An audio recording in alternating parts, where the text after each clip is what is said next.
जय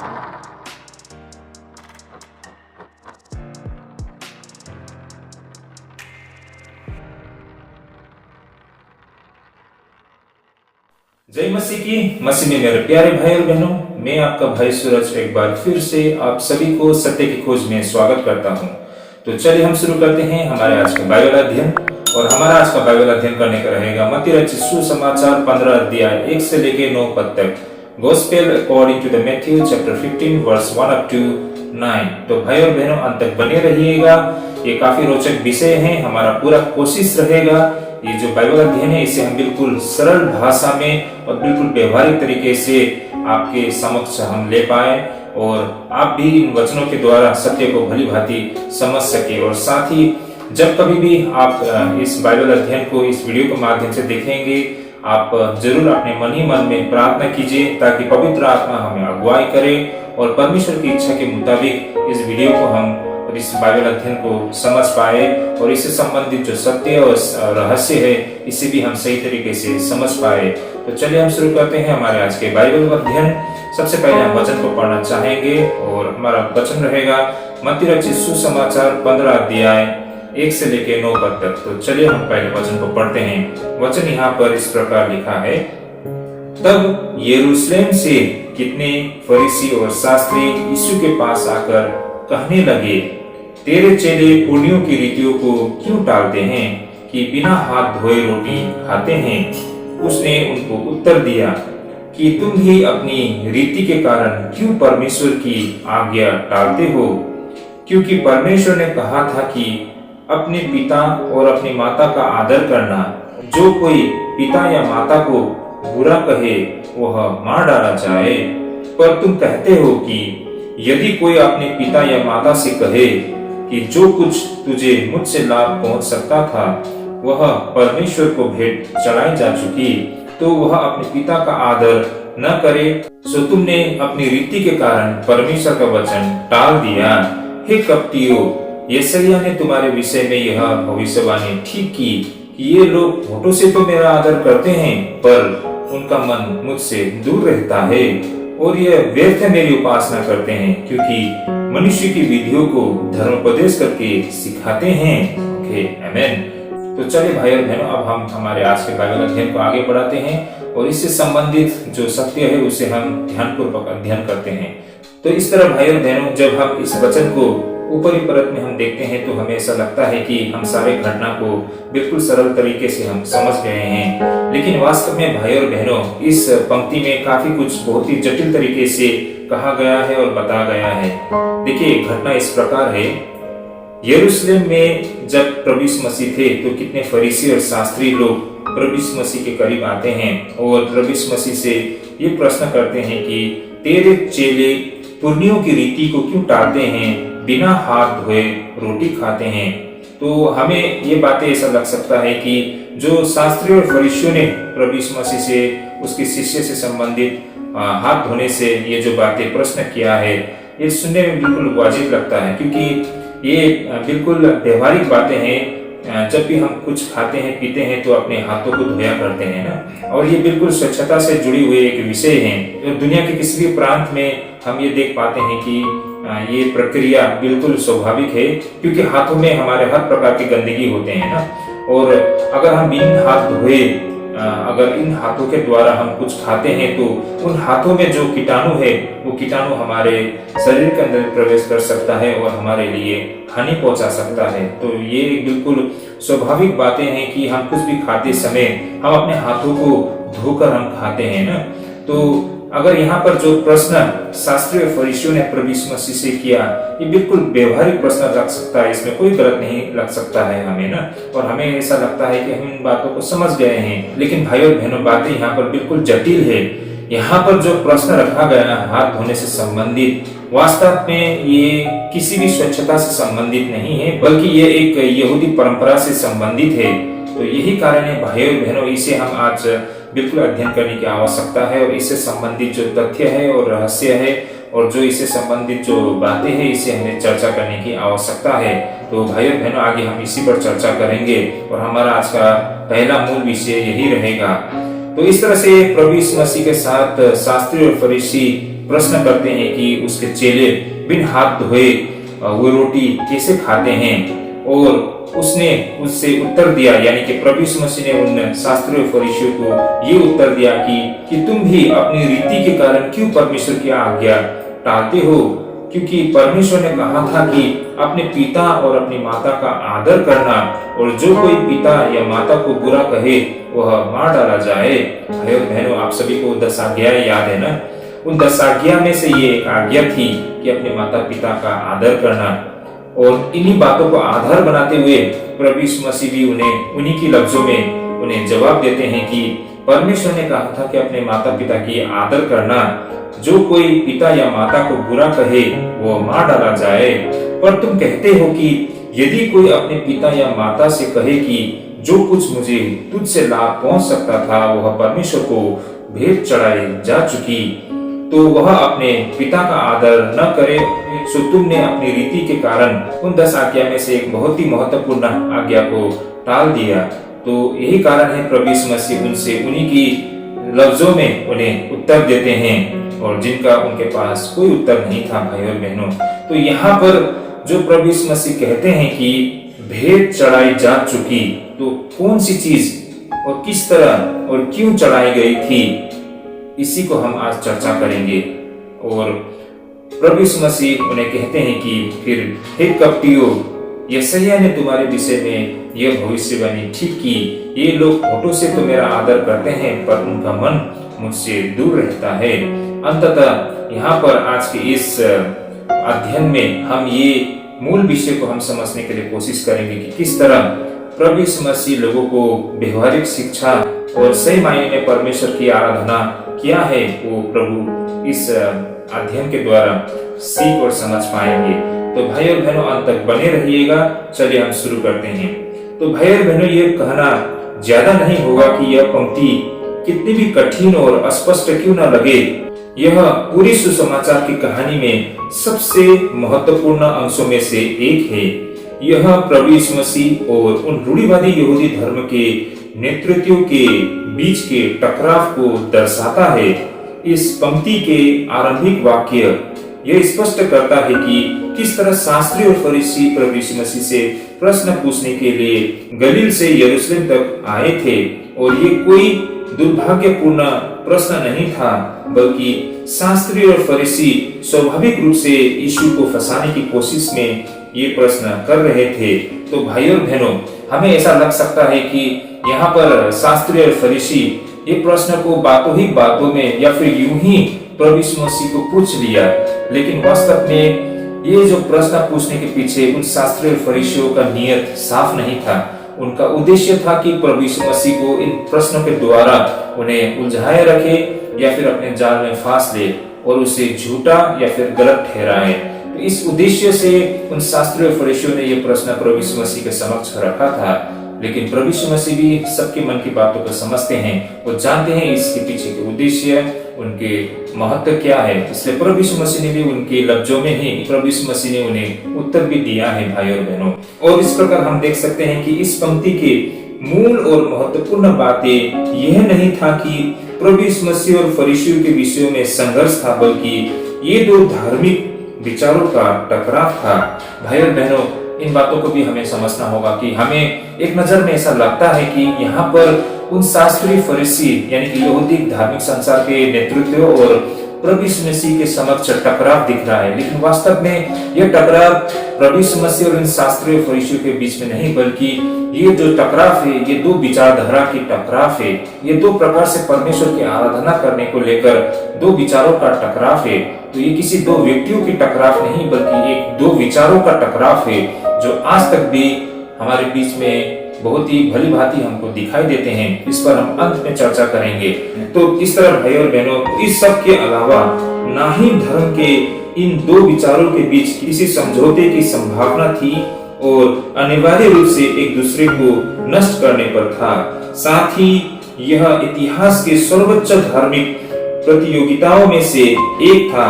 इसे समझने के लिए हमें यहूदी फरीसी और शास्त्रीय धर्म की पृष्ठभूमि को समझने की कोशिश करनी चाहिए। तो भाई और बहनों, ऐसा नहीं है कि हम बस ऊपरी परत को समझ के इसके पीछे के जो रहस्य, इस प्रश्न के पीछे की जो उनके उद्देश्य, उनकी नीयत को हम समझ पाएंगे। भाई और बहनों, इसे समझने के लिए यहूदी धर्म की जो पृष्ठभूमि है उसे हम समझने की आवश्यकता है। तभी हम इस प्रश्न के पीछे के जो उद्देश्य है उसे हम समझ पाएंगे, और इन बातों को जिस प्रकार प्रभु यीशु मसीह उत्तर देके समझा रहे हैं, इन बातों को भी हम समझ पाएंगे। तो चलिए भाई और बहनों, पहले हम इस धर्म के, विशेष करके इस यहूदी धर्म के जो पृष्ठभूमि है, इसके बैकग्राउंड को हमें समझने की आवश्यकता है।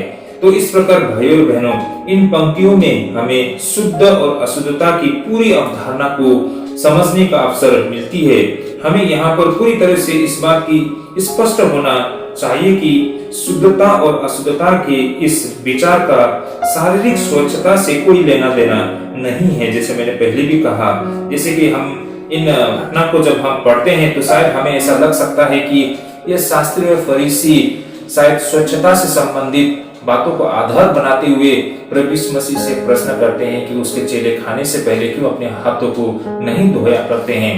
एक नजर में ये बातें सुनने में ऐसा ही कुछ लग सकता है और ये सुनने में सही भी लग सकता है, लेकिन इसके पीछे, इस प्रश्न के पीछे स्वच्छता से संबंधित या फिर इस पर आधार बना के इस प्रश्न को नहीं पूछा गया है। वास्तव में इसके पीछे की नीयत यहूदी परंपरा से संबंधित है, जिसे आज हमें समझने की आवश्यकता है भाई और बहनों। तभी जाके इस प्रश्न की जो नीयत है इसको हम समझ पाएंगे। तो यहाँ पर जो बातें फरीसी कह रहे हैं वो बिल्कुल औपचारिक मामला है। वास्तव में एक व्यक्ति के लिए शुद्ध होने का अर्थ एक ऐसी स्थिति में होना है जहाँ पर परमेश्वर की आराधना कर सकता हो और परमेश्वर के करीब जा सकता हो। तो इस प्रकार यहूदियों की परंपरा के तहत यह अशुद्धता किसी व्यक्ति या फिर चीजों के संपर्क में आने से होती है।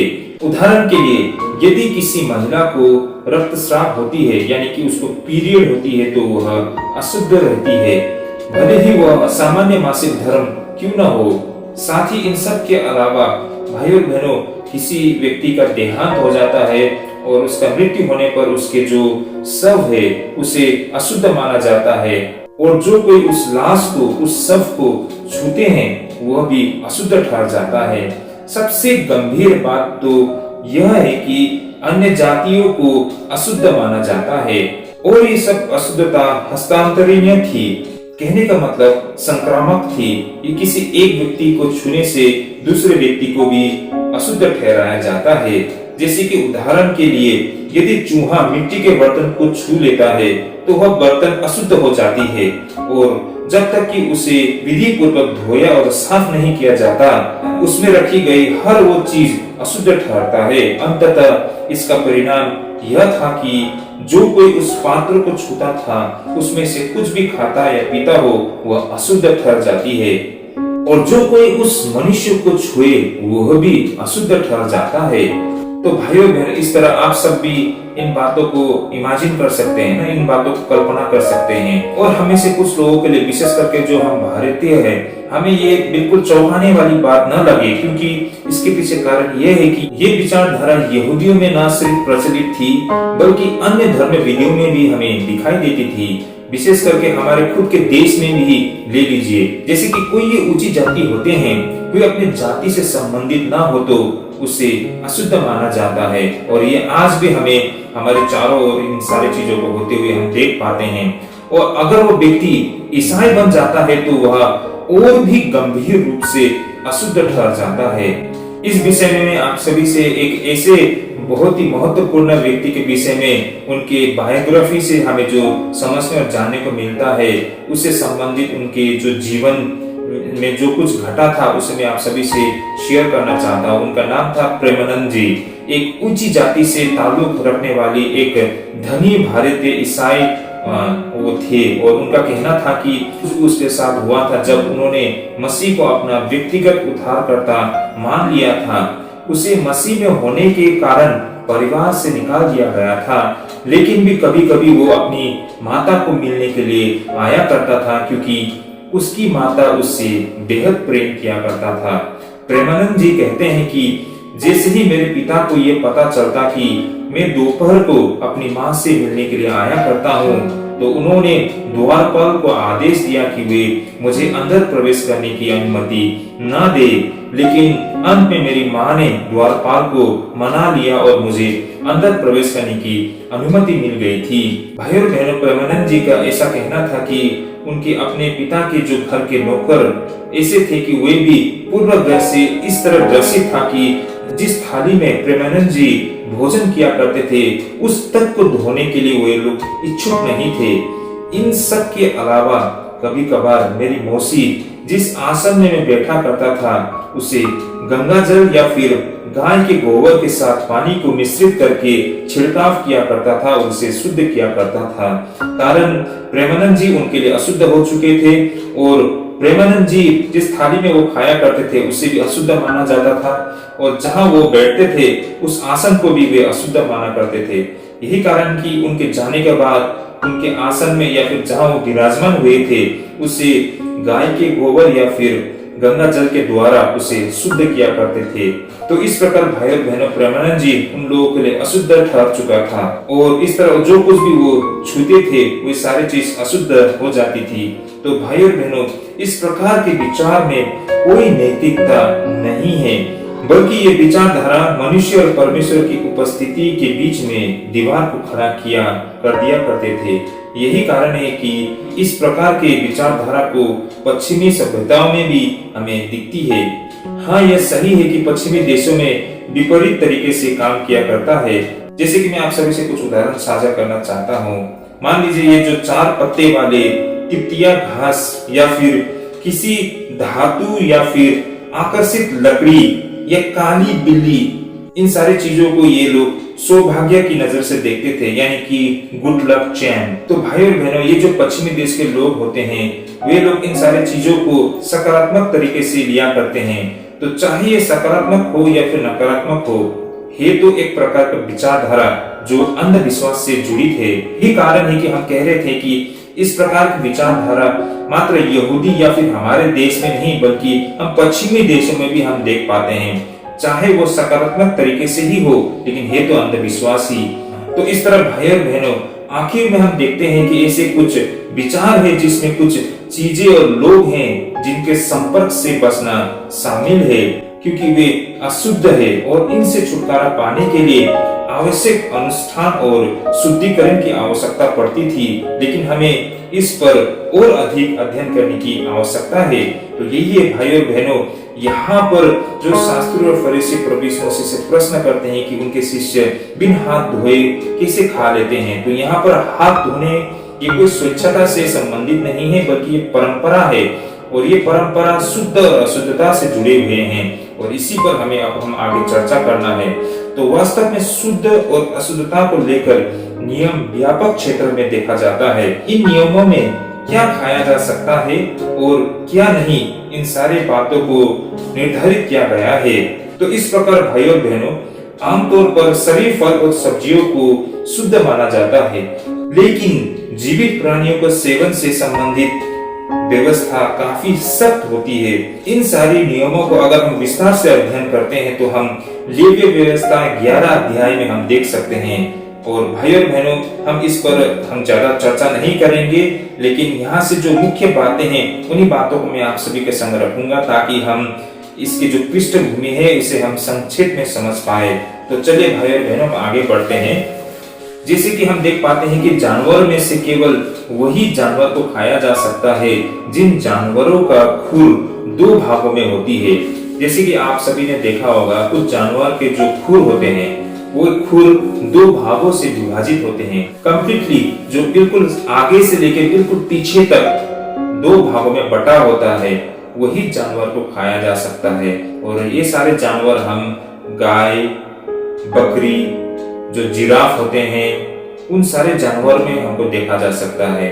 और जिसका पाचन आंशिक रूप से पचने वाले भोजन को दूसरी बार चबाकर उसे नरम करते हैं, जैसे कि गाय, बकरियां सभी इन प्रक्रिया को क्या करते हैं। जैसे कि आप सबने देखा होगा कि गाय, बकरियां घास को खाने के बाद दोबारा फिर से उस घास को वापस अपने आंत से अपने मुंह में दोबारा लेके आते हैं और उसे फिर से दोबारा महीन तरीके से चबाकर उसे खाया करते हैं। तो ऐसे प्रकार के जानवर जिसके खुर 2 भागों में बटा होता है और जो गाय या फिर बकरी या जो जानवर जो खाते हैं उन चीजों को दोबारा फिर से पचाने के लिए वापस अपने मुंह में लाकर उसे दोबारा चबा के उसे खाते हैं, इस प्रकार के जानवर को शुद्ध माना जाता है और ऐसे प्रकार के जानवर को ही खाया जा सकता है। यही कारण है कि कोई भी यहूदी सूअर, खरगोश ऐसे जानवर के मांस को नहीं खाया करते हैं। इन सब के अलावा स्वाभाविक रूप से मरा हुआ जानवर को भी नहीं खाया जाता है, क्योंकि इन्हें अशुद्ध ठहराया गया है। आइए इससे संबंधित एक वचन भी आप सभी के सामने मैं रखना चाहूंगा। व्यवस्थित विवरण 14 अध्याय 21 पद, जैसे कि यहाँ पर लिखा है, मैं इसे पढ़ना चाहूंगा। जो अपनी मृत्यु से मर जाए उसे तुम न खाना, उसे अपने फाटकों के भीतर किसी परदेशी को खाने के लिए दे सकते हो, वह किसी पराये के हाथ बेच सकते हो, परंतु तू तो अपने परमेश्वर यहोवा के लिए पवित्र समाज है। तो भाई और बहनों, यहाँ से हम देख पाते हैं कि यहाँ पर बिल्कुल स्पष्ट लिखा है ना कि मृत्यु से मरे हुए उसे तू न खाना ना। तो जो जानवर एक नेचुरल डेथ ना, जो अपने आप या कोई बीमारी या किसी कारण से जो मर जाती है, उसे नहीं खाया जा सकता है, क्योंकि इसे अशुद्ध ठहराया गया है। इसी प्रकार जब किसी जानवर को वो खाने के लिए तैयारी करते हैं तो उसके शरीर से उन लहू को निकाला जाना चाहिए। यही कारण है यहूदी मांस की खरीदारी विशेष कसाई से ही किया करते हैं। यही कारण है कि हर वो जानवर और मछलियों के मामले में विशेष मानक परीक्षण होती है, जो ये निश्चित करता है कि क्या खाया जा सकता है और क्या नहीं खाया जा सकता है। आप सभी को महसूस होता होगा कि हमारे जो आसपास में मुसलमान भाई बहन लोग होते हैं, अगर वे लोग किसी मीट को खरीदते हैं तो वो देखते हैं कि उस जानवर को किस तरह मार डाला गया है, क्या इसे हलाल किया गया है या फिर झटके से उसे मतलब उसकी हत्या की गई है। अगर ये हलाल किया गया है तो उस जानवर को वे लोग खाने की योग्य मानते हैं, है ना। लेकिन उसे अगर झटका दिया गया है तो उसे वे लोग नहीं खाते हैं ना। तो उसी प्रकार है यहूदी लोग भी उन सारे जानवरों को बिल्कुल परीक्षण करते हैं जिनको खाने के लिए तैयार किया गया है और उसके शरीर से खून को निकाला गया है ना, तभी वो जानवर को खाने योग्य मानते हैं। यही कारण है उन्हें विशेष ऐसे कसाई लोगों को ढूंढना पड़ता है जो इस तरह के जानवर को तैयार करते हैं, जो उनकी जरूरत है, जो उनकी मांग है। अब रही बात है क्यों ऐसा है, इन सारे बातों के पीछे भाई और बहनों विशेष कारण और तर्क दिया गया है। जैसे कि यहूदियों का मानना है कि किसी व्यक्ति का अगर मृत्यु हो जाता है तो उसके शव को, उसके लाश को छूने से इनकार करना या फिर ऐसा कोई भी जानवर का मांस खाने से इनकार करना जो प्राकृतिक कारण से मर गया हो। और इन सब के पीछे का तर्क यह है कि शायद इनमें बुरी आत्मा हो सकती है और इसे खाने पर खाने वाले के शरीर में भी वो बुरी आत्मा प्रवेश कर सकता है। तो यही कारण है कि वे लोग अवॉइड करते हैं जो जानवर प्राकृतिक रूप से मरे हैं, है ना, जिसको मारा नहीं गया है लेकिन वो खुद मर गए हैं अपने आप, तो ऐसे जानवर को नहीं खाया करते हैं। या फिर किसी भी इंसान के ऐसे शव को वो छुआ नहीं करते यूं ही ना, क्योंकि ऐसा हो सकता है कि उस इंसान के अंदर में जो दुष्ट आत्मा है या भूत आत्मा है वो उसके अंदर भी प्रवेश न कर ले। यही कारण है कि वे किसी शव को या किसी लाश को वो यूं नहीं छूते हैं, या फिर ऐसे ही अपने आप मर चुके जानवर को भी वे नहीं खाया करते हैं। इन सब के अलावा कुछ जानवर अन्य विश्वासियों के लिए पवित्र था। उदाहरण के लिए बिल्ली और मगरमच्छ मिस्रियों के लिए पवित्र था और यहूदियों के लिए ये बहुत स्वाभाविक होगा कि वो किसी भी जानवर को अशुद्ध मान लेना है जिनकी पूजा अन्य कोई राष्ट्र द्वारा किया जाता है। इसे एक प्रकार का मूर्ति पूजा के रूप में लिया जाता है और इसे खतरनाक और अशुद्ध माना जाता है। तो ये सब कारण के वजह से भी कुछ जानवर को ये लोग अशुद्ध मानते हैं और यही कारण है कि उससे वे लोग दूर रहना चाहते हैं। बाइबल एंड मॉडर्न मेडिसिन नामक किताब के तहत कुछ नियम वास्तव में स्वास्थ्य और स्वच्छता के दृष्टिकोण से भी बिल्कुल सही तर्क था। ऐसा माना जाता है कि यह सच है, हम सूअर और खरगोशों का पालन करते हैं, लेकिन भी ये सारे जानवर परजीवी संक्रमण का अहम कारण भी बनता है और ये सारे जानवर खाने के लिए तभी योग्य है जब इसे अच्छी तरह से पकाया जाए, क्योंकि इसमें टैपवर्म पाया जाता है जो इंसान में प्रवेश कर सकता है अगर इसे अच्छी तरह से नहीं पकाया जाए। यही कारण है कि ऐसे जानवर से दूर रहना भला रहता है और यही कारण है कि ऐसे जानवर को अशुद्ध माना जाता है। और इन सब के अलावा साथ ही खून को किसी भी चीज से खाना सख्त मनाही था। इन सब के अलावा जो जानवर के खून होते हैं, जो जानवर के लहू होते हैं, किसी भी चीज के साथ खाना इसे सख्त माना था। और ये इस तथ्य से आता है कि रक्त यानी कि जो लहू होते हैं यहूदी विचारधाराओं में जीवन को दर्शाता है। और यह एक स्वाभाविक विचार भी है भाइयों बहनों, क्योंकि जैसे जैसे रक्त किसी इंसान के शरीर से बहता है तो जीवन खत्म सा हो जाती है, और इस प्रकार जीवन केवल परमेश्वर का है। तो यही कारण है कि लहू को जीवन के प्रतीक के रूप में यहूदी लोग देखा करते थे और इसे खाने से सख्त मनाही थी। और ऐसे कई मामले भी थे जिनमें कुछ चीजें और जानवर बिना कारण के अशुद्ध माना गया था, और ये उनकी अंधविश्वासताओं को दिखाती है, जैसे शुभ और अशुभ से संबंधित। वास्तव में ये सारी बातें बहुत मायने नहीं रखती है, लेकिन मुसीबत ये थी कि ये जो शास्त्री और फरीसी होते थे, इन्होंने जीवन और मरण का इनको कारण बना दिया था ना। तो इस प्रकार भाइयों बहनों, इन शास्त्री और फरीसियों के लिए परमेश्वर की सेवा करना या फिर धार्मिक होना मतलब इन नियमों को पालन मात्र करना था। फरीसियों के लिए खरगोश या सुअर का मांस खाने से दूर रहना वैसा ही था जैसे परमेश्वर के आदेश या व्यभिचार से दूर रहना हो। इस तरह धर्म सभी प्रकार के बाहरी नियमों या फिर विनियमों के साथ मिश्रित हो गया था।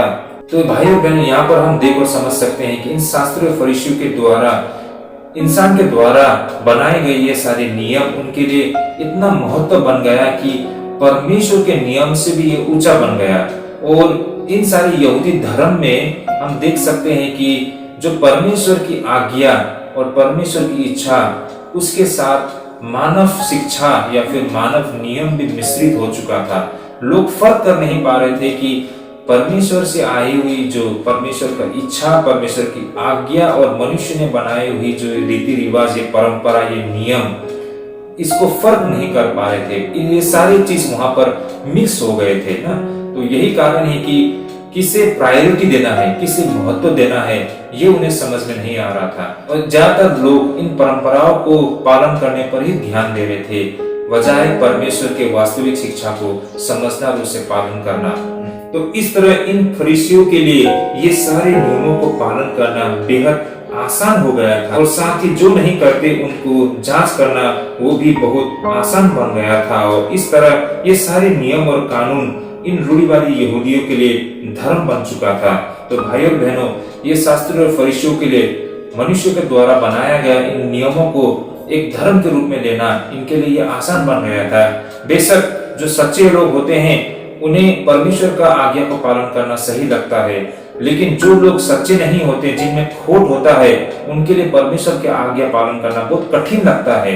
इसलिए इन लोगों ने ये सारे नियम बनाया है और उनके लिए ये सारे नियम पालन करना आसान लग रहा था, और ये सारे नियम को पालन करके वे अपने आप को बहुत ही धर्मी और ऐसा लग रहा था कि वे लोग परमेश्वर के आदेश को पालन कर रहे थे। और सिर्फ वे नहीं बल्कि दूसरों को भी ये आज्ञा पालन करने के लिए वे लोग मजबूर कर रहे थे।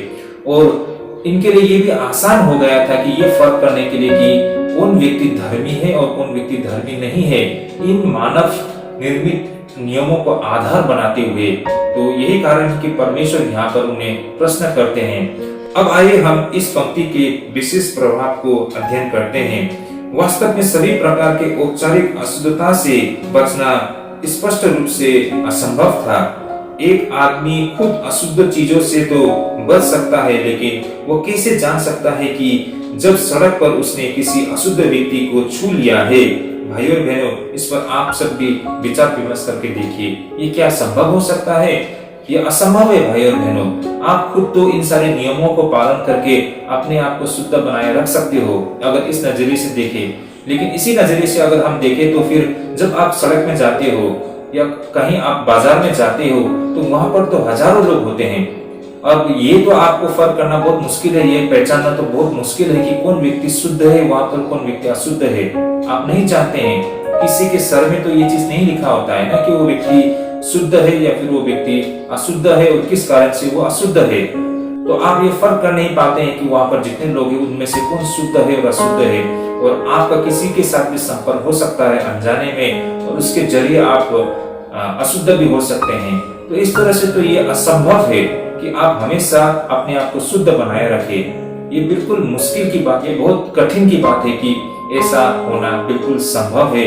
एक नजर से देखें तो जिस मानव को यहाँ पर बनाया है, इसको बनाए रखना बिल्कुल असंभव है। और साथ ही हम देख पाते हैं कि फलस्तीन में गैर यहूदी होते थे और एक गैर यहूदी के पैर की धूल भी अशुद्ध होती है। तो इस प्रकार आप तो खुद अपने आप को शुद्ध बनाए रखेंगे, लेकिन वहां पर बहुत सारे अन्य जाति लोग हैं जिसे आप अशुद्ध मानते हैं, तो उनके जो पैर के धूल होते हैं उस धूल से आप कैसे बचेंगे? और उस धूल के संपर्क में आप आ जाने से आप भी तो अशुद्ध बन जाते हैं। तो इस तरह से ये बिल्कुल असंभव था कि अपने आप को शुद्ध बनाए रखे। तो भाइयों और बहनों, अब यहाँ पर ये प्रश्न आता है कि ऐसे जो नियम बनाए गए हैं, ऐसे तर्क दिए गए हैं, और इन सब से आप कैसे अपने आप को शुद्ध बनाए रख सकते हो? तो यहाँ पर इन सब अशुद्धता से निपटने के लिए सफाई की एक विस्तृत प्रणाली को तैयार की गई थी। जैसे सबसे पहले सुबह उठने पर पहले हाथ को धोया करते थे, फिर आगे जाके हाथ धोने की एक विस्तृत प्रणाली विकसित हुई, जिसका उपयोग पहले मंदिर में याजकों तक ही सीमित था, जब वे बलिदान के उस हिस्से को खाने के लिए तैयार होते थे जो उनका अनुलाप था। बाद में इन जटिल धुलाई की मांग सबसे कठोर रूढ़िवादी यहूदियों ने अपने लिए भी किया, और उन सभी के लिए कि जो वास्तव में अपने आप को धार्मिक होने का दावा करते थे। तो वास्तव में एक सख्त यहूदी ये सब न केवल भोजन से पहले बल्कि प्रत्येक पाठ्यक्रम के बीच में भी किया करते थे। तो आप लोगों को ये एक समझ प्राप्त हो रही होगी ना कि किस तरह ये सारे नियम तो उन्होंने बना लिया कि अपने आप को कैसे शुद्ध रखे, लेकिन इन सारे नियमों को पालन करते हुए अपने आप को शुद्ध बनाए रखना ये एक बहुत बड़ा चैलेंज था। तो उन लोगों ने फिर इन सभी से बचने के लिए एक प्रक्रिया बनाई, जैसे कि उनमें से एक हाथ धोना। लेकिन ये हाथ धोने की प्रक्रिया पहले मात्र जो याजक या धार्मिक संसार के लोग होते थे उससे मात्र संबंधित था, लेकिन उनके बीच में धीरे धीरे ऐसे लोग उठ खड़े हो गए जो अपने आप को बिल्कुल पवित्र बनाए रखना चाहते थे, बिल्कुल शुद्ध बनाए रखना चाहते थे। तो उन लोगों ने इस हाथ धोने की प्रक्रिया को आगे ले जाके उन हर एक लोगों तक पहुंचाया, और जो कोई अपने आप को शुद्ध बनाए रखना चाहते हैं तो उन्हें इन प्रक्रिया को हमेशा करना। आगे जाके ये परंपरा हर वो व्यक्तियों तक फैल गई, और हर कोई अपने आप को पवित्र दिखाने के लिए, अपने आप को धर्मी दिखाने के लिए, अपने आप को शुद्ध दिखाने के लिए इन प्रक्रिया को किया करते थे। जैसे कि आज के समय में हमारे भारत में भी हम देख पाते हैं ना, बहुत सारे लोग सच्चाई को कितना वो लोग पालन करते हैं, मन से कितना वो लोग शुद्ध है, कितने भले और अच्छे व्यक्ति है, वो नहीं बल्कि वे कितना ये नियम कानून को, इन धर्म को पालन करते हैं, ये दिखाता है कि वो कितना धार्मिक है। तो कुछ इसी प्रकार ही उस जमाने में भी लोग मन से कितना वो शुद्ध है ये नहीं, बल्कि वो कितना नियम कानून को, इन रीति रिवाज को पालन करते हैं, ये तय करता है कि वो कितना धर्मी है। तो ऐसा हो चुका था भाइयों और बहनों। तो इन बातों को ही प्रभु यीशु मसीह यहाँ पर संबोधित कर रहे हैं। तो इस प्रकार भाइयों और बहनों, अब यहाँ पर यहूदी रूढ़िवादी नेताओं का प्रभु यीशु से ये प्रश्न था कि आपके शिष्य हाथ धोने के नियमों को पालन क्यों नहीं किया करते हैं, जो कि हमारी परंपरा है। वास्तव में वे प्राचीनों के परंपराओं को सामने रखा करते थे, जैसे कि यहाँ पर मत्ती रचित सुसमाचार 15 अध्याय 2 पद में दर्ज किया गया है, जो शास्त्री और फरीसी प्रभु यीशु मसीह से प्रश्न पूछते हैं कि तेरे चेले पुरनियों की रीतियों को क्यों टालते हैं। तो यहाँ पर जो बताया गया है कि पुरनियों की रीति यानी कि जो वो प्राचीन लोगों के परंपरा ना, तो वास्तव में ये प्राचीन लोगों के परंपराओं को सामने रखा करते थे और उसे आधार बना के ही इन परंपराओं को पालन किया करते थे। तो यहूदी व्यवस्था में वास्तव में हम देखा जाए तो 2 विशेष भाग होते हैं।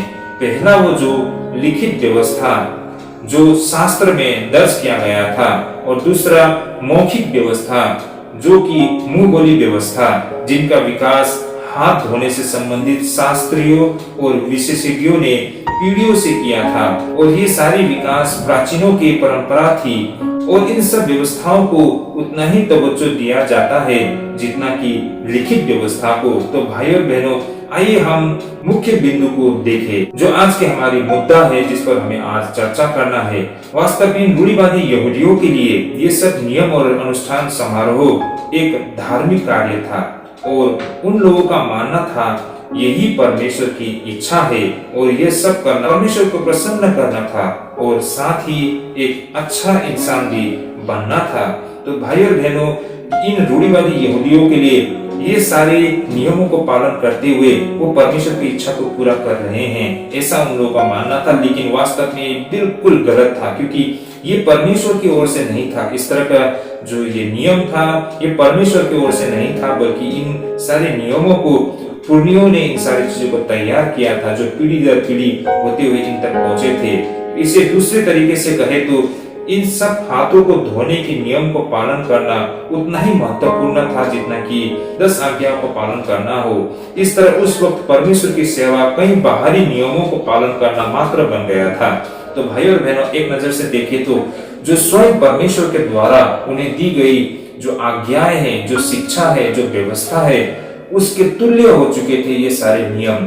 और अब जाके यहूदी जो धर्म थे उसमें परमेश्वर के आज्ञा के साथ ही साथ इन सारे मनुष्य के द्वारा निर्मित ये नियम कानून भी मिश्रित हो चुके थे और लोग इससे फर्क कर नहीं पा रहे थे। और व्यवहारिक शिक्षा को पालन करने के बदले में वे लोग मनुष्य द्वारा निर्मित ये सारे नियमों को पालन कर रहे थे। और ये करना उनके लिए अच्छा लग रहा था, क्योंकि ये करना आसान था, क्योंकि मनुष्य द्वारा बनाए गए नियम थे।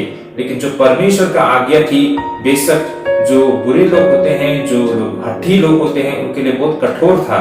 लेकिन जो लोग सत्य से प्रेम करते हैं उनको परमेश्वर का आज्ञा पालन करना अच्छा लगता था, उनको लिए ये सही था।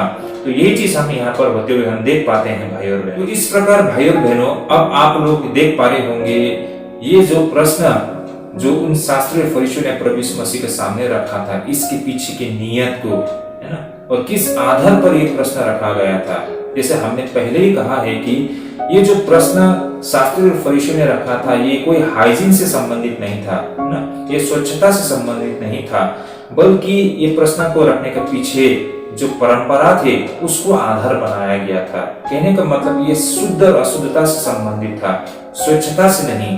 तो इन बातों को हमें समझना होगा। अब यहाँ पर जो प्रश्न फरीसियों ने किया उसका उत्तर प्रभु यीशु मसीह ने सीधी तौर से नहीं दिया है, बल्कि प्रभु यीशु मसीह ने जो किया वह मौखिक और औपचारिक व्यवस्था को आधार बनाते हुए यह दिखाया कि व्यवस्था विरोधाभास बन सकता है। क्योंकि कैसे विरोधाभास बन सकता है? जो शास्त्री और फरीसी जिस नियम को आधार बनाते हुए प्रश्न कर रहे थे, जिस व्यवस्था को आधार बना के वो लोग प्रश्न कर रहे थे, वो मानव निर्मित नियम और व्यवस्था थी। और जो प्रभु यीशु मसीह उनके सामने जो प्रश्न रख रहे थे, वो प्रश्न था स्वयं परमेश्वर के द्वारा दी गई व्यवस्था। तो यहाँ पर दो प्रकार के नियम, दो प्रकार के विचारधारा को हम देख पाते हैं जो आपस में विरोधाभास है। जैसे यीशु कहते हैं कि परमेश्वर की व्यवस्था ये निर्धारित करते हैं कि मनुष्य अपने माता पिता को आदर करे, साथ ही वो आगे कहते हैं कि यदि कोई व्यक्ति कहता है वह परमेश्वर को भेंट चढ़ाई जा चुकी, तो इस तरह से पिता और अपनी माता का सम्मान करने के कर्तव्य से मुक्त हो जाता है। जैसे कि 15 अध्याय 5 पद में यहाँ पर दर्ज किया गया है। और प्रभु यीशु मसीह कहते हैं ना, मैं इसे पढ़ना चाहता हूँ। पर तुम कहते हो कि यदि कोई अपने पिता या माता से कहे कि जो कुछ तुझे मुझसे लाभ पहुंच सकता था वो परमेश्वर को भेंट चढ़ाई जा चुकी है। अब यहाँ पर जो बातें कही गई है, भेंट चढ़ाना, तो भाई और बहन, इस भेंट का क्या मतलब है? आइए हम इसे पहले समझने के लिए कोशिश करते हैं। तो इसे हम दो तरीके से समझ सकते हैं। पहला, भेंट चढ़ाने का अर्थ वो हो सकता है जो परमेश्वर को समर्पित है। उदाहरण के लिए किसी व्यक्ति के माता पिता जो आर्थिक तंगी में थे और जिसे आर्थिक सहायता की बेहद आवश्यकता थी, और वो माता पिता अपने बेटे के पास मदद के लिए आते हैं, लेकिन यहाँ पर वो व्यक्ति अपने माता पिता को मदद करने से बच सकता था। वो यूं कह सकता है कि आधिकारिक तौर पर अपना सारा पैसा और अपनी सारी संपत्ति मैंने परमेश्वर और मंदिर को समर्पित कर दिया हूँ। इस रीति से उसकी सारी संपत्ति भेंट चढ़ाई जा चुकी है जो परमेश्वर को समर्पित है। अब वह अपने माता पिता से ये कह सकता है कि मुझे बहुत खेद है, मैं तुम्हें कुछ नहीं दे सकता, मेरी सारी संपत्ति परमेश्वर को समर्पित है। तो वह अपने पिता और माता का सम्मान करने और उनकी मदद करने के मूल कर्तव्य से बचने के लिए इस तरह का अनुष्ठान का अभ्यास उपयोग में लाया जा सकता है, जिससे उन 10 आज्ञाओं में से एक आज्ञा को शास्त्रीय नियम के जरिए हटाया जा सकता है। तो भाई और बहनों, कितना भयानक बातें है ना यहाँ पर। जो आज्ञा परमेश्वर से दी गई थी, जो उन 10 आज्ञाओं में से एक आज्ञा था कि अपने माता पिता का आदर करना, ऐसे आज्ञा तक को भी वे अपने फायदे के लिए हटा सकते थे कुछ नियमों के द्वारा, जिन नियमों को स्वयं मनुष्य के द्वारा निर्मित किया गया था। तो बिल्कुल ये भयानक बातें थे और जिस पर प्रभु यीशु मसीह यहाँ पर प्रश्न उठाते हैं। तो भाइयों और बहनों, ये एक तथ्य हो सकता है जो भेंट चढ़ाने से संबंधित, लेकिन इसके अलावा भेंट को चढ़ाया जाने का एक और अर्थ बनता है जो आज के इस घटना से भी संबंधित है। यहाँ पर भेंट को चढ़ाया जाने को शपथ के तौर पर लिया गया है। उदाहरण के लिए कोई व्यक्ति अपने माता पिता को कहे, कुर्बान और जो कुछ तुझे मुझसे लाभ पहुंच सकता था वह परमेश्वर को भेंट चढ़ाई जा चुकी। अब मान लीजिए कि इस व्यक्ति ने, हो सकता है कि किसी नाराजगी के कारण या किसी विशेष कारण से शपथ को ले लिया हो और अब उसे पछतावा हो और ये महसूस हो कि आखिरकार उसके माता पिता की मदद करना उसका एक कर्तव्य है।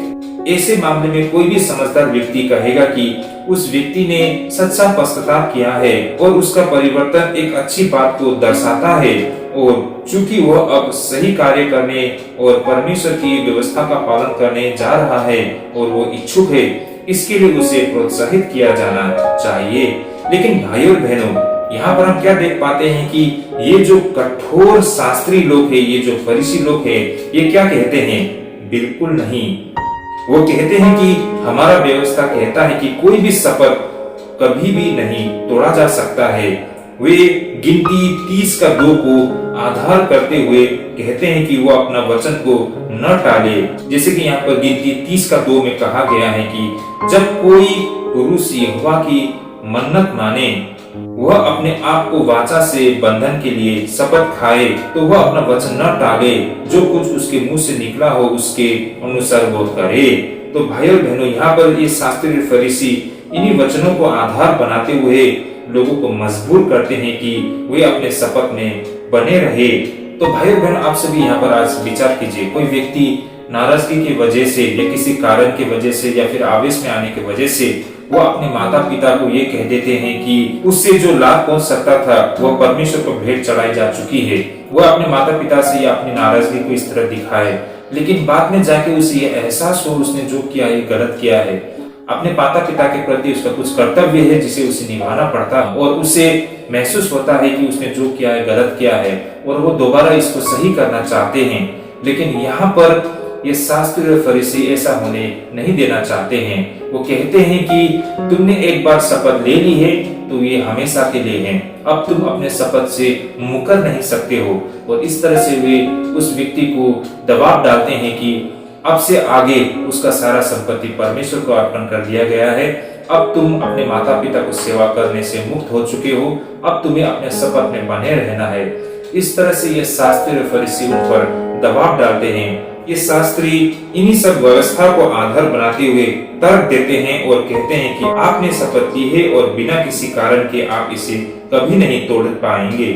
कहने का तात्पर्य, शास्त्री और फरीसी एक ऐसे व्यक्ति को यूं ही लिया गया शपथ या फिर जोश में ली गई शपथ के आधार पर मानवता और परमेश्वर की उस महान व्यवस्था को तोड़ने के लिए मजबूर किया करते थे, जो कि हम देख सकते हैं निर्गमन 20 का 12 में, जैसे यहाँ पर लिखा है, इन 10 आज्ञाओं में से एक बहुत ही महत्वपूर्ण आज्ञा था, तू अपने पिता और अपनी माता का आदर करना, जिससे जो देश तेरा परमेश्वर यहोवा तुझे देता है उसमें तू बहुत दिन तक रहने पाए। तो भाइयों और बहनों, ये 10 आज्ञाओं में से ये एक आज्ञा था और अवश्य ही ये बहुत ही महत्वपूर्ण आज्ञा है, और मानव दृष्टिकोण से भी देखें तो ये ऐसा आज्ञा है जिसे एक मानव कर्तव्य को दर्शाता है। तो भाइयों और बहनों, ऐसे महत्वपूर्ण आज्ञा को भी वे लोग दरकिनार कर देते हैं अपने फायदे के लिए, अपने जरूरत के लिए। और यही कारण है यहाँ पर प्रभु यीशु मसीह का यही मतलब था, जैसे कि शास्त्रीय व्यवस्थाओं के तहत अपने परंपराओं को आधार और उपयोग करते हुए एक ऐसे व्यक्ति को अपने माता पिता को अपमान करने के लिए मजबूर करते हैं, भले ही उस व्यक्ति ने पश्चाताप भी किया हो। भाइयों और बहनों, इस प्रकार यहाँ पर प्रभु यीशु मसीह ने लोगों को अज्ञात सत्य की प्रस्तुत नहीं किया था, बल्कि वह उन्हें उन बातों की याद दिला रहा था जो परमेश्वर ने उन्हें पहले ही से बता दी थी, क्योंकि वे परमेश्वर की व्यवस्था की महान सरलता की तुलना में अपने स्वयं के मानव निर्मित नियमों को पसंद कर रहे थे। तो भाइयों और बहनों, एक नई बातों को प्रभु यीशु मसीह ने उनके सामने नहीं रखा था। यहाँ पर प्रभु यीशु मसीह जो बातें बता रहे हैं, इन सारी चीजों से यहूदी जाति बिल्कुल वाकिफ थे ना, वे जानते थे इसके मायने, इसके महत्व को। बस उन्हें याद दिला रहे थे कि तुम लोग वास्तविक शिक्षाओं से भटककर मानव निर्मित नियमों और कानून और इन शिक्षाओं को तुम आधार बना के परमेश्वर की आराधना करना चाहते हो, जो कि बिल्कुल गलत है। ये प्रभु यीशु मसीह उन्हें कहना चाहते थे। और यहाँ पर इस प्रकार दो धर्म और दो प्रकार की आराधना के बीच टकराव को हमें दिख पाता है। शास्त्रीय और फरीसियों के लिए धर्म कुछ बाहरी नियमों और विनियमों को अनुष्ठान का पालन करना मात्र बन गया था, लेकिन प्रभु यीशु मसीह के लिए धर्म एक ऐसी चीज थी जो दिल में अपना स्थान होती है। यह एक ऐसी चीज थी जो करुणा और दया दिखाती है, जो व्यवस्था से कहीं ऊपर परे हैं। शास्त्रियों और फरीसियों के लिए आराधना का मतलब कर्मकांड या फिर विधि विधान को करना मात्र था, लेकिन प्रभु यीशु मसीह की आराधना स्वच्छ हृदय और प्रेममय जीवन थी। भाइयों और बहनों, तो ये टकराव था और आज भी हम अपने बीच में देख पाते हैं। तो भाइयों और बहनों, मैं अंत में यही कहना चाहता हूँ कि आराधना के लिए परमेश्वर की पवित्रता से विवेक को जागृत करना है, परमेश्वर की सत्यता को हमारे मन में डालना है, परमेश्वर की सुंदरता से हमारी कल्पना को शुद्ध करना है, साथ ही परमेश्वर के प्रेम में अपने हृदय को खोलना है और परमेश्वर के उद्देश्य के लिए अपनी इच्छा को समर्पित भी करना भी है। भाइयों और बहनों, अंत में ये बात को भी हमेशा याद रखें कि किसी भी प्रकार के कर्म पर धर्म की नींव कभी नहीं रखी जा सकती है। धर्म तो हमेशा मनुष्य और परमेश्वर के बीच व्यक्तिगत संबंध को आधारित करता है या फिर व्यक्तिगत संबंध पर आधारित होता है। तो ये था हमारे आज का बाइबल अध्ययन। मैं आशा करता हूँ इनसे आप लोग बहुत कुछ सीख और समझ पा रहे हैं। तो इस प्रकार जब ये शास्त्री और फरीसी प्रभु यीशु मसीह के निकट आके ये प्रश्न करते हैं कि आपके चेले भोजन करने से पहले क्यों हाथ को नहीं धोते हैं और उन परंपराओं को पालन नहीं करते हैं, अगर आप इतना धार्मिक हो, अगर आप इतने सत्य हो, तो इन परंपराओं को कैसे आप लोग पालन नहीं करते हो। ये उन शास्त्रीय फरीसियों का प्रश्न था, लेकिन वास्तव में प्रभु उनकी नियत को समझते थे और सत्यता को तो प्रभु यीशु मसीह उनके सामने रखते हैं। लेकिन प्रभु यीशु मसीह उनके सामने ये बातों को रखते हैं कि वास्तव में परमेश्वर की आराधना करने का मतलब अपने मन से करना है ना, मन की शुद्धता वो सबसे महत्वपूर्ण रखता है, ना कि जो बाहर के रीति रिवाज, जो बाहरी। परमेश्वर हमारे मन को देखता है ना, कि हम कितना शुद्ध है, हमारे मन कितना खुला हुआ है ना, परमेश्वर के प्रति हमारा मन कितना समर्पित है, परमेश्वर वो देखता है, ना कि आप बाहर से आप कितना मेहनत करते हो, बाहर से आप इन रीति रिवाज को पालन करके आप परमेश्वर को कितना खुश कर सकते हो। परमेश्वर ये नहीं देखता है, परमेश्वर हमारे मन को देखता है ना, कि आपने वास्तव में कितना समर्पित किया है ना। परमेश्वर हमारे हृदय को देखता है कि हम मन से कितना परमेश्वर का आराधना करते हैं।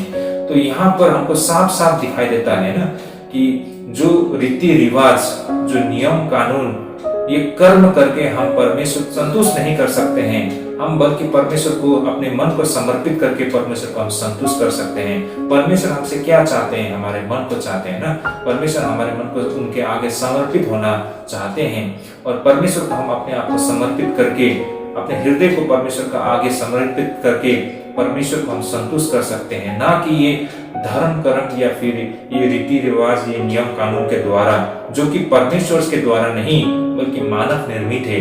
तो आज भी इन सारी चीजों को हम देख पाते हैं हमारे आसपास। हमें लग सकता है कि ये तो उस समय की बात थी, लेकिन आज तो सब कुछ बदल चुका। नहीं भाई और बहनों, शायद समय बदल गया है, हमारी आराधना करने के तरीके में बदलाव आ गया है ना, लेकिन जो विचारधारा है उसमें कोई बदलाव नहीं आया है। वो विचारधारा वैसे ही रहेगा। परमेश्वर के जो सोच है, परमेश्वर के नजरिया है, उसमें कोई बदलाव नहीं आएगा। परमेश्वर जैसा था, आज भी है, हमेशा रहेगा, उसमें कुछ बदलाव नहीं आएगा। उस विचारधारा में कभी बदलाव नहीं आएगा। और जो दुष्ट शैतान का जो विचारधारा है उसमें भी कुछ बदलाव नहीं आएगा। तो वो जो दो विचारधारा है वो हमेशा वैसा ही रहेगा। लेकिन आप किन विचारधाराओं के पीछे हैं, किन विचारधाराओं को आप समर्पित है, ये फर्क करता है। तो भाई और बहनों, यहाँ पर आज हमें आप और हमको फर्क करना होगा कि हम किन विचारधाराओं को समेटे हुए हैं। देखिए, मैं क्यों कह रहा हूँ कि ये विचारधारा, आज आपको नहीं लगता ये सारे विचारधारा आज भी हमारे बीच में मौजूद है?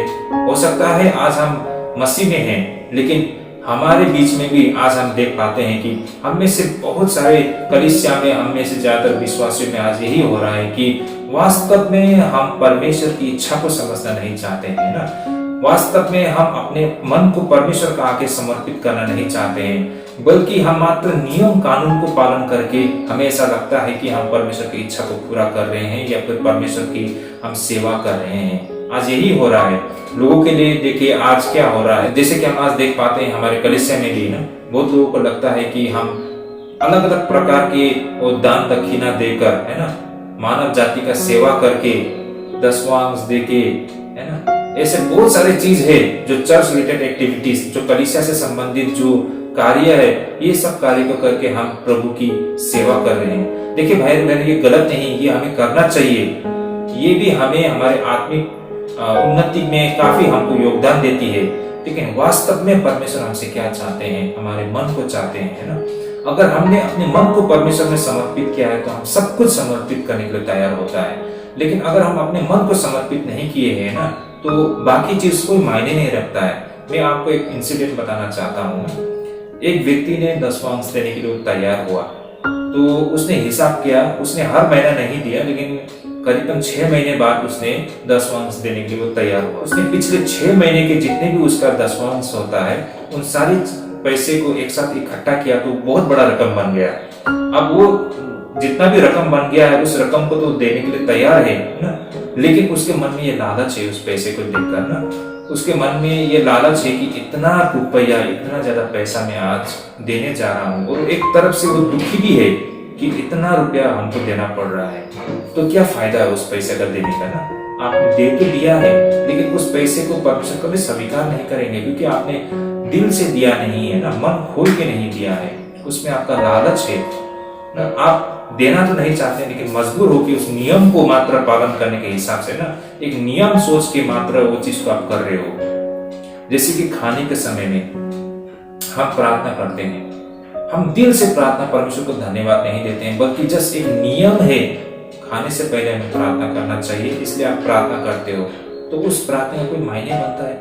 नहीं बनता है ना। आप जैसे प्रभुभोज लेते हो, एक नियम मात्र बन गया है कि हमें प्रभुभोज लेना है, उसका कोई मायने नहीं रहता है। लेकिन उस प्रभुभोज के मायने को समझकर आप बिल्कुल अपने आप को आगे से परमेश्वर के प्रति समर्पित करते हुए उनके वचन और उसके मार्ग में बने रहने के लिए आप दिल निश्चित होकर उस प्रभुभोज को लेते हो, तब उसके कुछ मायने बनता है। लेकिन सिर्फ एक आप सब कुछ लेते हैं, सबको लेना चाहिए और ये कलीसिया का में एक परंपरा है, तो आप उसे लेते हो, तो उस प्रभुभोज का कोई मायने नहीं रहता है, वो एकमात्र नियम बन के रह जाता है।